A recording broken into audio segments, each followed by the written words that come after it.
Every year, one of the most exciting things to watch play out is how the rookie class of players that just got drafted begin their NBA careers. The draft represents the future for many teams, especially the ones picking in the lottery, so the development of these young players is vital to their success down the line. We're about a month into the season now, which is obviously way too early to come to any conclusions about what these rookie players are and can develop into down the line, but enough time has gone by to start analyzing their play in general. For today's video, we'll be going through every top 10 pick from the 2021 draft, and we'll be grading the way that they have performed in their first months as professionals. By no means does this represent how I view them as long-term prospects, it is simply based on what they've done on the court early on. Before we start though, it turns out about 49% of you watching right now aren't even subscribed to the channel, so please, if you enjoy the content, consider hitting the subscribe button, as not only does it help out a ton, but I'd also very much appreciate it. Now with that being said, let's begin. Starting things off with the number 1 pick from the draft, the grade for Cade Cunningham's first month with the Detroit Pistons is a C+.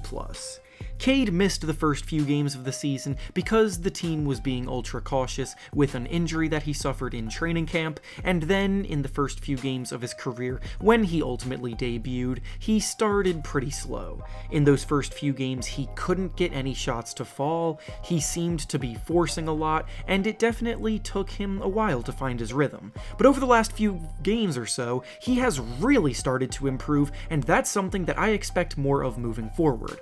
Ultimately, though, as the number 1 pick, you're held to the highest standard, and I have to take into consideration that slow start, which is why the grade is where it is, but when I eventually revisit these grades at the mid-season mark of the year, I'm confident that he'll be trending upward.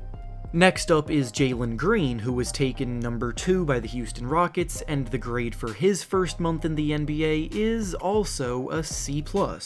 Again, the top 2 picks have higher expectations than most rookies, and while Green has definitely flashed potential as a lethal scorer in the future, he is definitely experiencing plenty of rookie pains such as turnover issues, inefficiency, shooting just 36% from the field and 28% from 3, and overall poor shot selection at times too.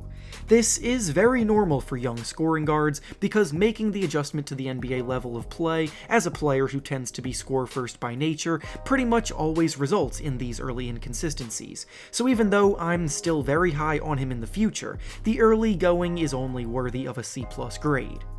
Next up is Evan Mobley, who was taken 3rd by the Cleveland Cavaliers, and the grade for his first month in the NBA is a strong A+. If you want to talk about a young guy who has made his presence felt from the very beginning, then look no further than Evan Mobley.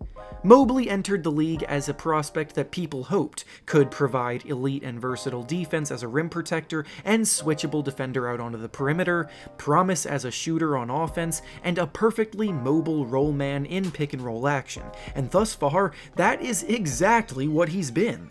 The Cavaliers had one of the hottest starts in the league this year because of their much improved defense that Mobley has been at the heart of. Unfortunately, he's now injured and set to miss a few weeks, but nonetheless, he has been fantastic. Next up is Scottie Barnes, who was taken by the Raptors with the 4th pick, and the grade for his first month in the NBA is yet another A+. I swear I use more than just these 2 grades throughout the video, it just so happens that we have back-to-back similar grades twice in a row. Barnes was a highly criticized selection at the time of the draft, yet so far, he very well may be the best rookie in the league, leading the Rookie of the Year race. He's averaging about 16 points and 8 rebounds per game, he's shooting 50% from the field, and he's playing astounding defense, making himself an already impactful two-way player. His development as someone who can attack the rim hard and finish strong, along with creating for himself, is way ahead of schedule, and the Raptors now look like geniuses for taking him where they did. Next up is Jalen Suggs, who the Orlando Magic took at number 5, and the grade for his first month in the league is a C-. Suggs was seen as one of the more NBA-ready players in the draft at the time, yet he, too, is experiencing plenty of the typical rookie struggles most guards do early on. He's turning it over just as often as he's dishing out assists, he's struggling to find his shot on a consistent basis, and his feel for the game is still coming along as he adjusts to the level of play. The Magic aren't in any rush right now, and they'll continue to let him start and play through these mistakes so he can use them as lessons to learn from, but in the meantime, there's probably going to be plenty of ups and downs to come. Next up is Josh Giddey, who was taken 6th overall by the Oklahoma City Thunder, and the grade for his first month in the NBA is a B.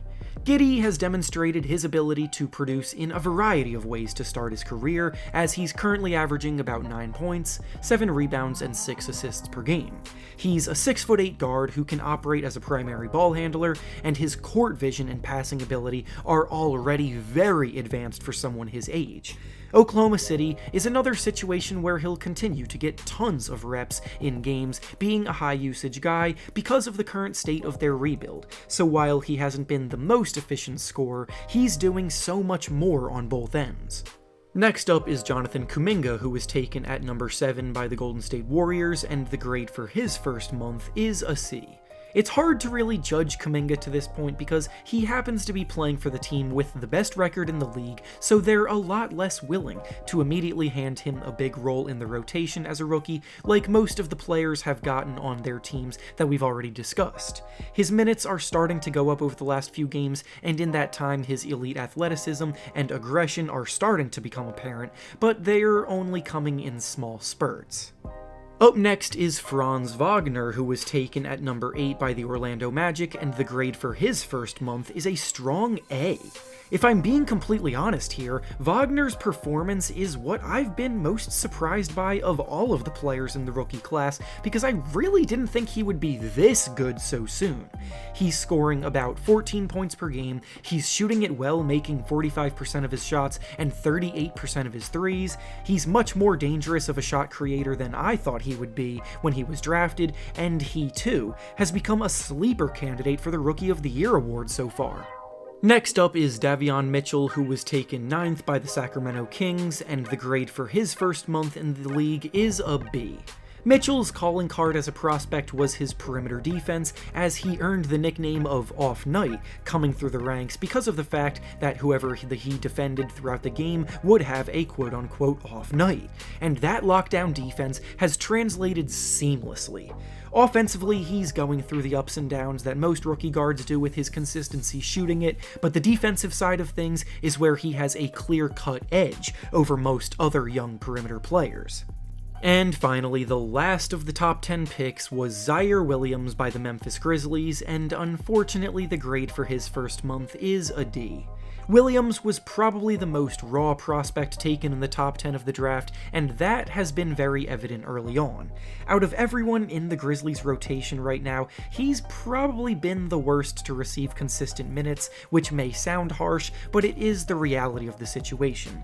He's the kind of player who will probably need a few more years to both learn and to add strength to be able to handle the contact against bigger players around him, but because these grades are based on production, he gets a D. And with that being said, that's all I have for you today. Make sure to like the video, subscribe to the channel, and comment down below how you would grade the way that these players have performed so far. Thanks for watching, and I'll see you all next time.